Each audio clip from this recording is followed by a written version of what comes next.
recording live. Peaches and Cream episode, not sure. Season, not sure. But we're back. Yes, we're back. We're better than ever. You see us. Yes. Just happy to be alive. Happy to say that I pretty much made it through 2024 as long as the Lord says the same. We got a couple more days. Yes. Should we cheers? Cheers to that. Yes, let's cheers. Actually, I don't know how we aired it. I can't think right now, but like some of our first episodes were recorded around this time last year. We hadn't released them, but we had already been talking about like the end of 2023 on some of those initial episodes. They may not have gotten posted though. I don't think so. I don't remember But that. I think we had recorded them with Nameless. Everybody got it. Actually, I'm glad you brought The that first up. Nameless. The one that... The first videographer.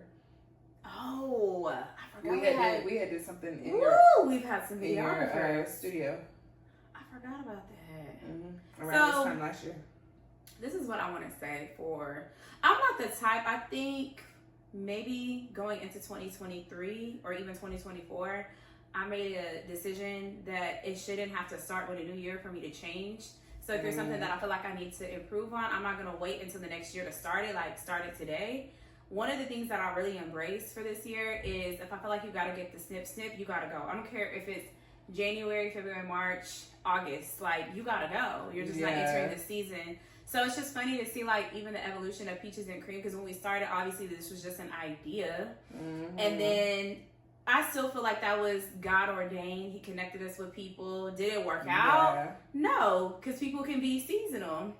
But yeah, we definitely started off with a videographer, did not work out. We had another videographer, did not work out. So, fun fact, right now, we're doing it on our own. We're our own videographers. We're going to self-produce. Yeah, so until God really gives us that right person that can see the vision, most importantly, like, we're just going to do it on our own because we obviously can see our own vision. Yeah. So, and I think not giving too much energy to the people who don't see the vision has been a definite lesson I've learned over this time, this past year, with the podcast, in my personal life, dating, whatever, friendships. Like, it's okay that you don't see the vision that I see for myself. Yeah. I'll let you be and let me just move forward versus trying to prove to them or try to get an understanding or why, No, you don't see the vision, that's fine. You're not meant to go into the next season or the next chapter of that vision. So I know for me in 2025, or like you said, starting today, I just kind of personally feel like I would like to hold myself accountable to not spending so much time trying to figure out the people who don't see the vision or the people who maybe like they once were a part of my life, but it's shifted, like, in understanding like that is a part of life. Like, everybody can't go everywhere you're going, and sometimes you gotta leave them where they're weird at, like, and just move on. Yeah. I had reposted on my TikTok, you had brought it up earlier, and we were talking about this, and it was a girl, she was just saying like, I'm not explaining to you why you were weird. You know that you were weird. So when you get the snip, there really is no conversation that needs to be had, because I feel like behavior is part of your character. Like, that's who you chose. That's the way you chose to move at the end of the day.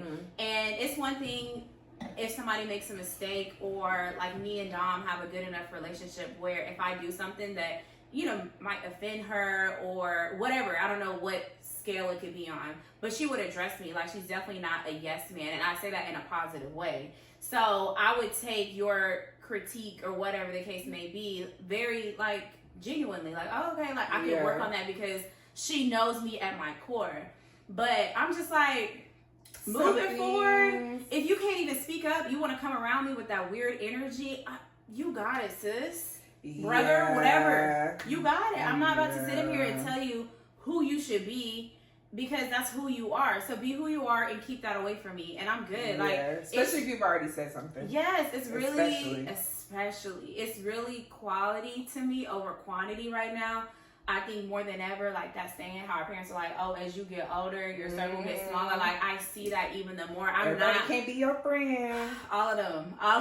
Yeah, I'm like, I get it now.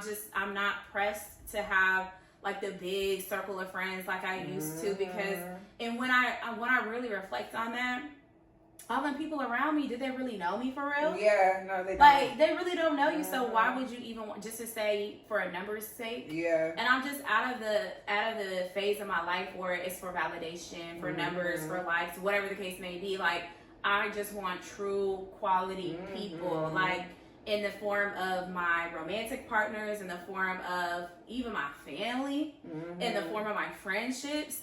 I'm like, everything is family. Yeah, everything's a choice. Yeah. I feel like that's something I really learned this year, was like setting boundaries within my family, because I feel, especially with us moving out here, it's like I was constantly I felt like I was overextending myself to maintain relationships back home and things like that, either flying back and forth, calling, texting, trying to be engaged, and it was taken away from me enjoying that I'm here doing what I'm doing right now, and this is beautiful, and there's a reason why I came out here, and accepting that, like, it doesn't take away the love that I have for them. And also seeing it from the perspective that they've never done what I've done. They've never lived in my shoes. Yeah. So they may not understand that, like, it would be nice if y'all text or call me every once in a while versus just like keeping up with me on social media. Nice. I do appreciate those things. And sometimes you do have to communicate that to people. Yeah. And you know, some people, I do feel like it was important for me to say, like, you can call me every once in a while or whatever the case may be. But some people, it was just like acceptance of who they are and not taking it personal. Like they think that I'm good.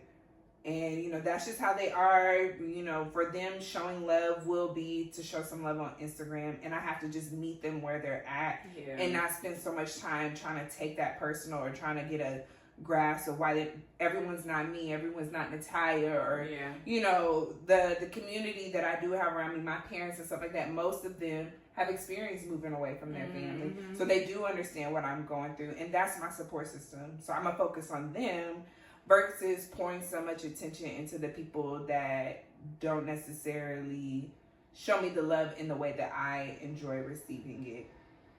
So it's just like, you know what? Appreciate and have gratitude for what you do have.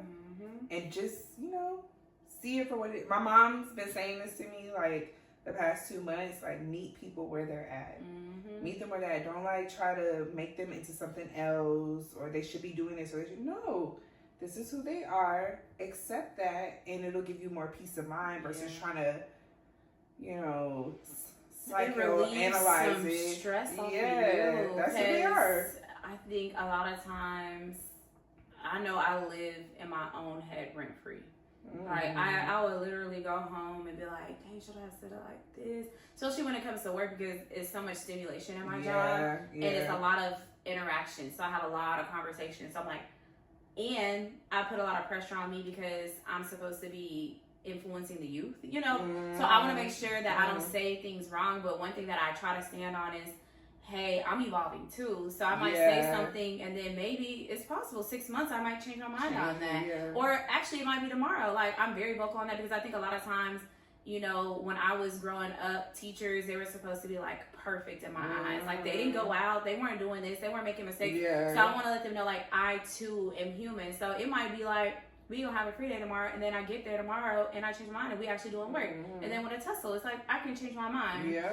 So I think even like with my family, they definitely don't get it. Like, but I realize I have to be vocal. That's something that I have put a lot of time and effort to at least state how I feel. And if you receive it, you receive it. If you don't, you don't. But at least I can sleep at night knowing that I advocated for myself and I said what I needed from you. And if you can't deliver that, then okay, I'll meet you where you at. But at least I know it's no confusion, because a lot of times I know that I can be assumptuous, like, oh, well, if I had a cousin who lived 1,400 miles away, I'd call her, I would text her at least. I can't be in their shoes, you know, until I actually communicate and say, hey, it would be nice for you to come or, you know, visit me, bare minimum, call me. I'm 1,400 miles away with no family. That would be nice. And then kind of put it in their hands to see how they want to navigate that. But I think it's all a learning lesson at the end of the day. And as I grow and as I evolve, like, I'm just figuring out what works best for Natalia, most importantly. And so I'm really in a reflective space, and I'm just very proud of my growth in a lot of areas. Do I have room to grow? For sure. But I think when it comes to just recognizing what works best for me, I will do whatever I can in my willpower to make sure that aligns with what the vision is in my head. And if you are just the type of person where I've experienced like jealousy, envy from women around me, like that has to go, because not even on some, oh, you're gonna do something to me, it makes my spirit unsettled. Like I can feel that. And I'm really big on, if you come around me and you make my spirit unsettled, hey, you gotta go. Yeah, my nervous system, my equilibrium, if something's off, but I gotta listen and trust it. Yes, and I'm like, even specifically for Black women, like we feel that even more, and with our anxieties of just being a Black woman, I'm like, I think even when it comes to dating too, a lot of times we be like, oh, he gave me butterflies. No, that's your nervous system telling you to run. Get the fuck out. Right. You have to really listen to your body. You do. And I think that's a big thing, like learning to trust my body, trust my intuition. My early 20s, I didn't know what that was, to have my own voice and to like trust my discernment and things like that. Now I feel like I'm growing into being more confident and being able to like speak up for myself and own, like, I'm not going to be for everyone. You know what I'm saying? And I think that I spent a lot of my early 20s trying to be liked by everyone. And now I have to like me first, you know? I got to start there. And when I accept myself, flaws and all, whatever I come with, I'm okay with doing this by myself, if that's what it comes down to. I know that I will always have community, because I've always had community. But I've also had a lot of moments throughout this year specifically of solitude that I know, like, I have peace if it does mean I have to stand alone in certain situations, or I have to go by myself, or whatever the case may be. So I'm not as inclined to feel like I have to prove something to somebody. If I go to something and I don't feel like not having resting bitch face, whereas before I probably would try to be like, let me try to for them. No, like I don't have nothing to prove. I actually probably feel jolly as hell on the inside. I'm actually just in my own island in my mind, but I'm not. Baby, smile. You look better when you smile. Okay, I don't. That's for you. That's not for me. I'm just fine how I am, and I feel like it's helped me to attract people who accept me, you know, for me, and I'm not having to like over-avert myself to try to prove to them that I'm something that I'm not. And I think that's been really beautiful this year, because that used to make me so uncomfortable, like being in settings and groups like on a weekly basis, every weekend, going around and being these people and not feeling like I could be myself. You know, I'm very eclectic, multifaceted, like there's different sides of me. Come on. So I just feel like, you know, I want to be able to feel comfortable being my goofy self, being my intellectual self, being my quiet self.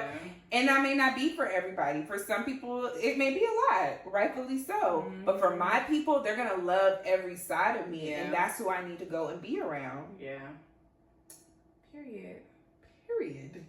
And there's Period. nothing more that needs to be said. No. Like, I've been resting so much better now. Me too.